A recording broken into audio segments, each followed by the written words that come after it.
श्री चंद्रहास जी। जाको राखे साइया, मार सकै न कोई, बाल न बांका करी सकै, जो जग बैरी होए। अनाथ चंद्रहास पर भगवान सालग्राम की कृपा। केरल देश में एक मेधावी नामक राजा राज्य करते थे। शत्रुओं ने उनके देश पर चढ़ाई की।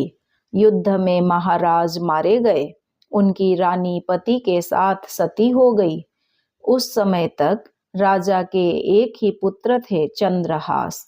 राजकुमार की अभी शैशवावस्था ही थी। धाय ने चुपके से उन्हें नगर से निकाला और कुंतलपुर ले गई। वह स्वामी भक्ता धाय मेहनत मजदूरी करके राजकुमार का पालन पोषण करने लगी। चंद्रहास बड़े ही सुंदर थे और बहुत सरल तथा विनयी थे। सभी स्त्री पुरुष ऐसे भोले सुंदर बालक से स्नेह करते थे जो अनाथ हो जाता है, जिसके कोई नहीं होता, जिसका कोई सहारा नहीं होता। उसके अनाथ नाथ अनाश्रयों के आश्रय श्री कृष्ण अपने हो जाते हैं।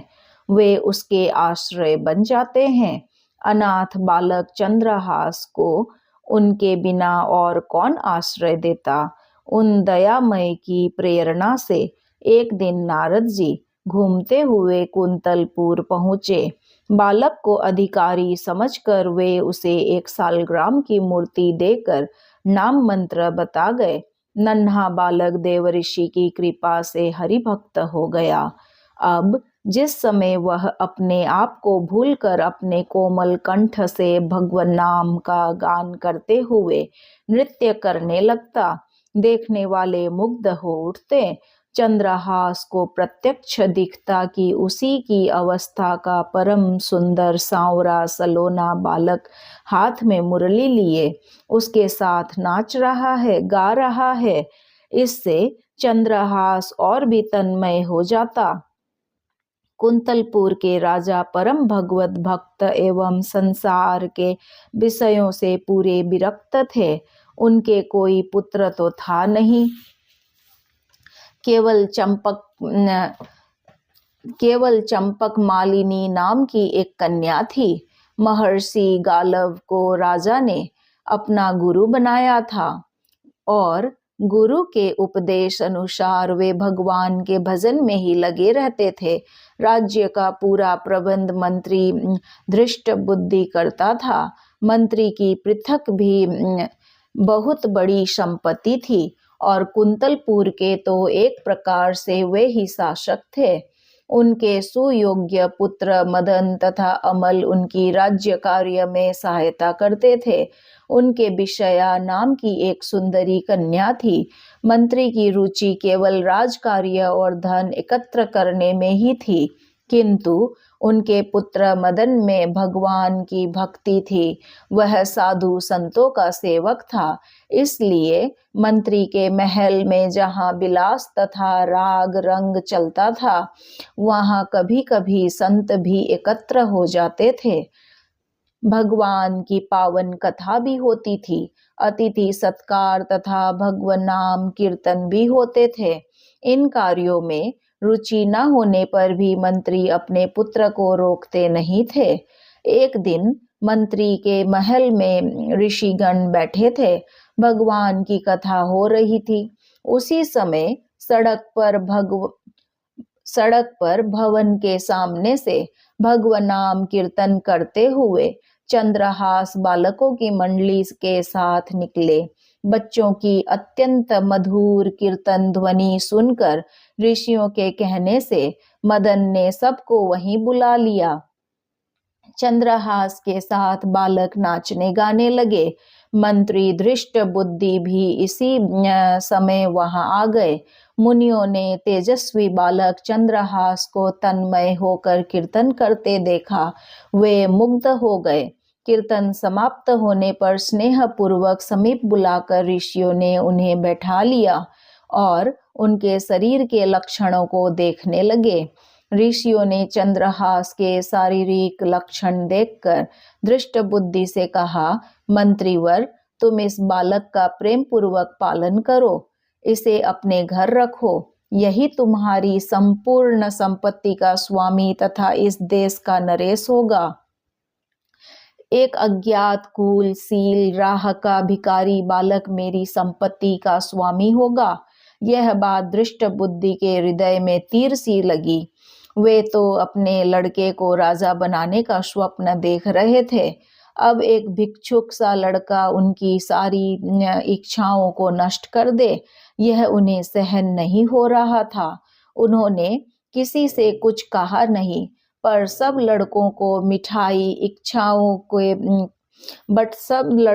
मिठाई देने के बहाने घर के भीतर ले गया।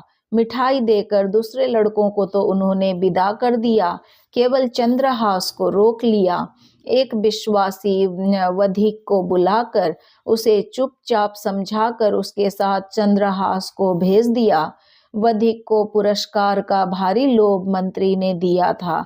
चंद्रहास ने सब देखा कि मुझे यह सुनसान जंगल में रात के समय लाया है, तब इसका उद्देश्य समझकर कहा, भाई तुम मुझे भगवान की पूजा कर लेने दो, तब मारना। वधिक ने अनुमति दे दी। चंद्रहास ने सालग्राम जी की मूर्ति निकालकर उनकी पूजा की और उनके सम्मुख गदगद कंठ से स्तुति करने लगा। भोले बालक का सुंदर रूप, मधुर स्वर तथा भगवान की भक्ति देखकर वधिक की आंखों में भी आंसू आ गए। उसका हृदय एक निरपराध बालक को मारना स्वीकार नहीं करता था, परंतु उसे मंत्री का भय था। उसने देखा कि चंद्रहास के एक पैर में 6 अंगुलियां हैं। वधिक ने तलवार से जो 1 अंगुली अधिक थी उसे काट लिया और बालक को वहीं छोड़कर वह लौट गया।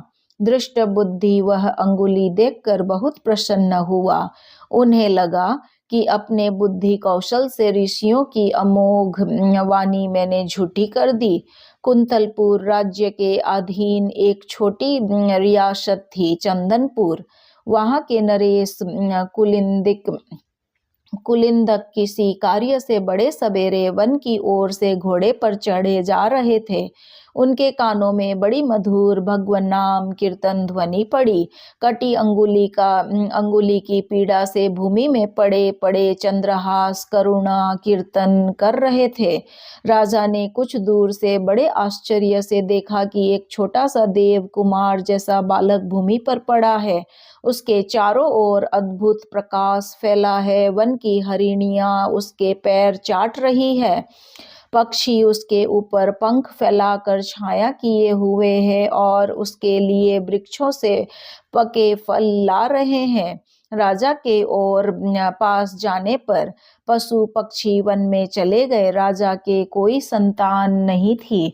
उन्होंने सोचा कि भगवान ने मेरे लिए ही यह वैष्णव देव कुमार भेजा है। घोड़े से उतरकर बड़े स्नेह से चंद्रहास को उन्होंने गोद में उठाया, उनके शरीर की धूली पोंछी और उन्हें अपने राजभवन में ले आए। चंद्रहास अब चंद्रपुर के युवराज हो गए। यज्ञोपवीत संस्कार होने के पश्चात गुरु के यहाँ रहकर उन्होंने वेदांग तथा शास्त्रों का अध्ययन किया।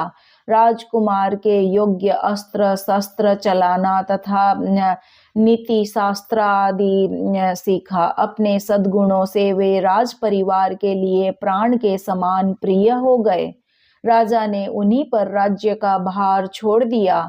राजकुमार के प्रबंध से छोटी सी रियासत हरि गुण गान से पूर्ण हो गई। घर घर हरि चर्चा होने लगी। सब लोग एकादशी व्रत करने लगे। पाठशालाओं में हरि गुणगान अनिवार्य हो गया। श्री प्रियादास जी ने श्री चंद्रहास की बाल्यकाल का वर्णन निम्न कवित्तों में इस प्रकार किया है। हूँ तो एक नृपता के सूत चंद्रहास भयो परियो विपत्ति धाई लाई और पूर हई।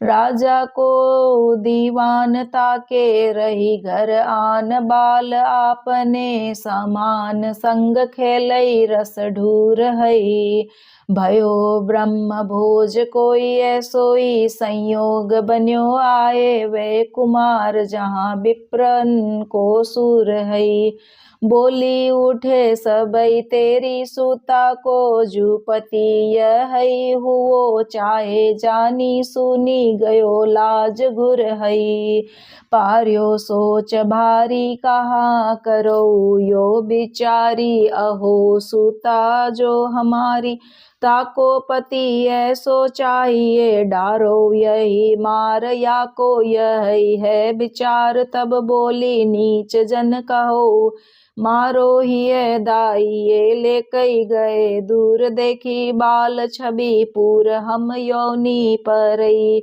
दूर दुख ऐसो अवहाइये बोले अकुलाए तो ही मारेंगे साय कौन मांगो एक बात जब कहो तब बहाइये मानी लिन हो बोल वे कपोल मध्य गोल एक गंडकी को सूत काड़ी सेवा निकी किनी दिहई भयो तदाकार यो निहार सुख भार भरी नैननी की कोर गई सो आज्ञा बद दीनी हई गिरे मुरझाई दया आई कछु भाए भरे ढरे प्रभु और मति आनंद शोभिनी हई होती छठी अंगूरी सो काटी लई दूषण हो भूषण ही भयो जाई कहीं साच चिन्ही हई वह देश भूमि में रहत लघु भूप और सुख सबई एक सुत चाह भारी हई निकष्यो विपिन आनी देखी आई मोद मानी किन्ही खग छाह घिरी मृगी पाती सारी हई दौरी कई निसंकलियो पाई निधि रंक जियो कियो मन भायो सो बधायो श्री हुवारी हई को दीन बीते नृप भय चित्त चीते दियो राज को तिलक भाव भक्ति विस्तारी हई चंद्रहास के साथ दृष्ट बुद्धि का षड्यंत्र चंदनपुर रियासत की ओर से कुंतलपुर को 10,000 स्वर्ण मुद्राएं कर के रूप में प्रति वर्ष दी जाती थी। चंद्रहास ने उन मुद्राओं के साथ और भी बहुत से धन रत्न आदि उपहार भेजे। दृष्ट बुद्धि ने जब चंदनपुर राज्य के ऐश्वर्य एवं वहां के युवराज के सुप्रबंध की बहुत प्रशंसा सुनी, तब स्वयं वहां की व्यवस्था देखने वे चंदनपुर आए। राजा तथा राजकुमार ने उनका हृदय से स्वागत किया। यहाँ आकर जब दृष्ट बुद्धि ने चंद्रहास को पहचाना, तब उनका हृदय व्याकुल हो गया। उन्होंने इस लड़के को मरवा डालने का पूरा निश्चय कर लिया था। उन्होंने एक पत्र देकर कहा, युवराज, बहुत ही आवश्यक काम है और दूसरे किसी पर मेरा विश्वास नहीं है। तुम स्वयं यह पत्र लेकर कुंतलपुर जाओ। मार्ग में पत्र खुलने न पाए, कोई इस बात को न जाने, इसे मदन को ही देना। चंद्रहास घोड़े पर चढ़कर अकेले ही पत्र लेकर कुंतलपुर को चल पड़े। दिन के तीसरे पहर वे कुंतलपुर के पास वहां के राजा के बगीचे में पहुंचे। बहुत प्यासे और थके थे, अतः घोड़े को पानी पिलाकर एक ओर बांध दिया और स्वयं सरोवर में जल पीकर एक वृक्ष की शीतल छाया में लेट गए। लेटते ही उन्हें निद्रा आ गई। उसी समय उस बगीचे में राजकुमारी चंपक मालिनी अपनी सखियों तथा मंत्री कन्या विषया के साथ घूमने आई थी। संयोगवश अकेली विषया उधर चली आई जहां चंद्रहास सोए थे। इस परम सुंदर युवक को देखकर वह मुग्ध हो गई और ध्यान से उसे देखने लगी। उसे निंद्रित कुमार के हाथ में एक पत्र दिख पड़ा। कौतूहलवश उसने धीरे से पत्र खींच लिया और पढ़ने लगी। पत्र उसके पिता का था। उसमें मंत्री ने अपने पुत्र को लिखा था, इस राजकुमार को पहुंचते ही विष दे देना। इसके कुल, सूरता, विद्या आदि का कुछ भी विचार न करके मेरे आदेश का तुरंत पालन करना। मंत्री की कन्या को एक बार पत्र पढ़कर बड़ा दुख हुआ। उसकी समझ में ही न आया कि पिताजी ऐसे सुंदर देव कुमार को क्यों विष देना चाहते हैं। सहसा उसे लगा कि पिताजी इससे मेरा विवाह करना चाहते हैं। वह मेरा नाम लिखते समय भूल से गए या अक्षर छोड़ गए। उसने भगवान के प्रति कृतज्ञता प्रकट की कि पत्र मेरे हाथ लगा। कहीं दूसरे को मिलता तो कितना अनर्थ होता। अपने नेत्र के काजल से उसने पत्र में विष के आगे उसे सटाकर यह लिख दिया कि जिससे विषया दे देना। पढ़ा जाने लगा। पत्र को बंद करके निंद्रित राजकुमार के हाथ में ज्यों का त्यों रखकर वह शीघ्रता से चली गई।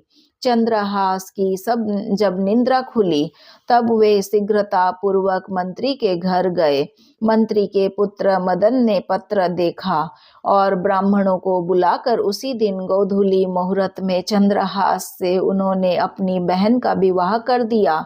विवाह के समय कुंतलपुर नरेश स्वयं भी पधारे। चंद्रहास को देखकर उन्हें लगा कि मेरी कन्या के लिए भी यही योग्य वर है। उन्होंने चंदनपुर के इस युवराज की विद्या, बुद्धि, शूरता आदि की प्रशंसा बहुत सुन रखी थी। अब राजपुत्री का विवाह भी चंद्रहास से करने का उन्होंने निश्चय कर लिया। दृष्टबुद्धि 3 दिन बाद लौटे। वहां की स्थिति देखकर वे क्रोध के मारे पागल हो गए। उन्होंने सोचा, भले मेरी कन्या विधवा हो जाए, पर इस शत्रु का वध मैं अवश्य करा के रहूंगा। द्वेष से अंधे हुए हृदय की यही स्थिति होती है। अपने हृदय की बात मंत्री ने किसी से कही नहीं। नगर से बाहर पर्वत पर एक देवी का मंदिर था। दृष्टबुद्धि ने एक क्रूर वधिक को वहां यह समझाकर भेज दिया कि जो कोई देवी की पूजा करने आए उसे तुम मार डालना। चंद्रहास को उसने यह बता कर कि भवानी की पूजा उसकी कुल प्रथा के अनुसार होनी चाहिए। सायंकाल देवी की पूजा करने का आदेश दिया। इधर कुंतलपुर नरेश के मन में वैराग्य हुआ। ऐसे उत्तम कार्य को करने में सत्पुरुष देर नहीं करते। राजा ने मंत्री पुत्र मदन से कहा, बेटा, तुम्हारे बहनोई चंद्रहास बड़े सुयोग्य है। उन्हें भगवान ने ही यहाँ भेजा है। मैं आज ही उनके साथ राजकुमारी का ब्याह कर देना चाहता हूँ। प्रातःकाल उन्हें सिंहासन पर बैठाकर मैं तपस्या करने वन चला जाऊंगा। तुम उन्हें तुरंत मेरे पास भेज दो। चंद्रहास की भक्ति का प्रभाव। मनुष्य की कुटिलता, दुष्टता, प्रयत्न क्या अर्थ रखते हैं। वह दयामयी गोपाल जो करना चाहे उसे कौन टाल सकता है। चंद्रहास पूजा की सामग्री लिए मंदिर की ओर जा रहे थे। मंत्री पुत्र मदन राजा का संदेश लिए बड़ी उमंग से उन्हें मार्ग में मिला। मदन ने पूजा का पात्र यह कहकर स्वयं ले लिया कि मैं देवी की पूजा कर आता हूँ। चंद्रहास को उसने राजभवन भेज दिया। जिस मुहूर्त में दृष्टबुद्धि ने चंद्रहास के वध की व्यवस्था की थी, उसी मुहूर्त में राजभवन में चंद्रहास राजकुमारी का पाणी ग्रहण कर रहे थे और देवी के मंदिर में बधिक ने उसी समय मंत्री के पुत्र मदन का सिर काट डाला। दृष्टबुद्धि को जब पता लगा कि चंद्रहास तो राजकुमारी से विवाह करके राजा हो गए हैं, उनका राज्याभिषेक हो गया और मारा गया मेरा पुत्र मदन, तब व्याकुल होकर वे देवी के मंदिर में दौड़ गए। पुत्र का शरीर देखते ही शोक के कारण उन्होंने तलवार निकालकर अपना सिर भी काट लिया। दृष्टबुद्धि को उन्मत्त की भांति दौड़ते देख चंद्रहास भी अपने ससुर के पीछे दौड़े। वे तनिक देर में ही मंदिर में आ पहुँचे। अपने लिए 2 प्राणियों की मृत्यु देखकर चंद्रहास को बड़ा क्लेश हुआ। उन्होंने निश्चय करके अपने बलिदान के लिए तलवार खींची। उसी समय भगवती साक्षात प्रकट हो गई। मातृहीन चंद्रहास को उन्होंने गोद में उठा लिया। उन्होंने कहा, बेटा, यह दृष्ट बुद्धि तो बड़ा दुष्ट था। यह सदा तुझे मारने के प्रयत्न में लगा रहा। इसका पुत्र मदन सज्जन और भगवत भक्त था, किंतु उसने तेरे विवाह के समय तुझे अपना शरीर दे डालने का संकल्प किया था।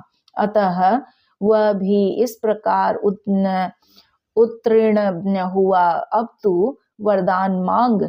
चंद्रहास ने हाथ जोड़कर कहा, माता, आप प्रसन्न है तो ऐसा वर दें जिससे श्री हरि में मेरी अविचल भक्ति जन्म जन्मांतर तक बनी रहे और इस दृष्ट बुद्धि के अपराध को आप क्षमा कर दे। मेरे लिए मरने वाले इन दोनों को आप जीवित कर दे और दृष्ट बुद्धि के मन की मलिनता का नाश कर दे। देवी तथास्तु कहकर अंतर्धान हो गई।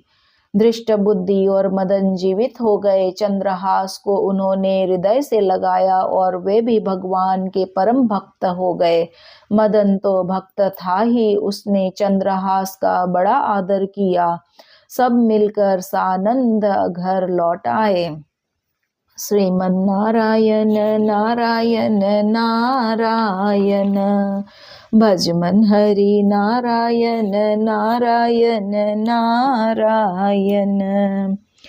बोलो हरि नारायण नारायण नारायण।